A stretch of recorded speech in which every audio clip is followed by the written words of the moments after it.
আরে দোস্ত কি অবস্থা? এই তো দোস্ত ভালো, তুই ভালো আছিস? ভালো। তা কি রোজা টোজা আছিস নাকি? রোজার মাসে রোজা থাকবো না তা কি করবো? তুই আমার লজ্জা দিচ্ছিস, আমি সব করে রোজা আছি। সব আছিস? এই সব করে। বাবা বিশাল ব্যাপার। তুই মনে হচ্ছে চুল কাটাইছিস, হ্যাঁ? আর নখও কাটিছিস না? আর কিছু না দোস্ত, শুধু চুল আর নখ কাটেছি, আর কিছু কাটিনি। তুই রোজা থেকে কাটিছিস? হ্যাঁ। তোর রোজা শেষ বুঝছিস? এই রোজা থেকে চুল কাটালি, নখ কাটালি, রোজা ভাঙ্গে যায়, কারণ এরাও তো রোজা থাকে। বন্ধু তোর রোজা শেষ বন্ধু, আমি কিছু করতে পারলাম না, বাঁচাতে পারলাম না। তুই কি করছিস? তোর রোজা ভাঙ্গে গেছে দোস্ত। আল্লাহ,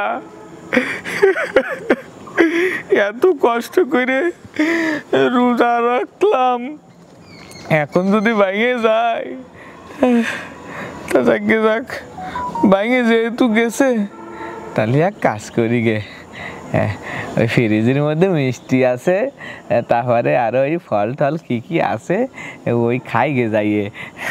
রোজা যেহেতু নেই তাহলে আর কষ্ট করবো কেন, যাই ফ্রিজের মধ্যে যে ফল আর মিষ্টি খাওয়ানে।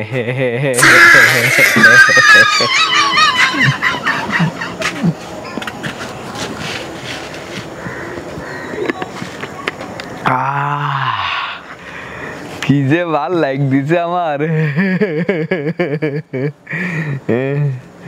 কি খবর? হ্যাঁ বন্ধু ভালো, তুই ভালো আছিস? রোজা রমজান মাস কি দেখে লাইন? দোস্ত আমি তো রোজা নেই আজকে।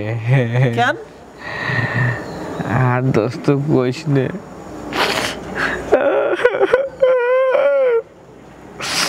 দোস্ত আমি রোজা রাই দিলাম, আমি এই চুল আর আসছে নখ কাটে ফেলেছি, তা আমার নাকি রোজা ভাঙে গেছে, আমার রোজা হবে না। ওই যে আমাকে টেম্পু রাকিব, ওই রাকিব কইছে আমার রোজা নাকি হবে না। টেম্পু রাকিব সারাদিন চাঁদা মাথা তুলে বেড়াই, ওর কথা শুনে তুই রোজা ভাঙিছিস? কি করবো, আমি তো হাদিস কালাম জানি নে, ওইটি কলো যে এই নখ চুল কাটলে নাকি রোজা হয় না, আমি ওর কথা শুনে যা করেছিস বাদ দে, এখন চল ইফতারি করে আমরা আল্লাহর কাছে তওবা তারকিন করে মাপ চাই নেব, ইফতারি করি। এই দোস্ত আমি তো রোজা নেই, তাহলে ইফতারি খাতে গেলি আমার যদি আবার ও রোজার একটা সওয়াব আর ইফতার একটা সওয়াব, ইফতারের সওয়াব তো মিস করা যাবে না। তাহলে রোজার সব না পালাম ইফতারি সব তো পাবা নে, খাওয়াটাও হবে না। তাহলে চল দোস্ত, তুই যদি খাইয়ে না পারিস তা আমার দিস কেন নষ্ট করবি না, বুঝতে পারছিস?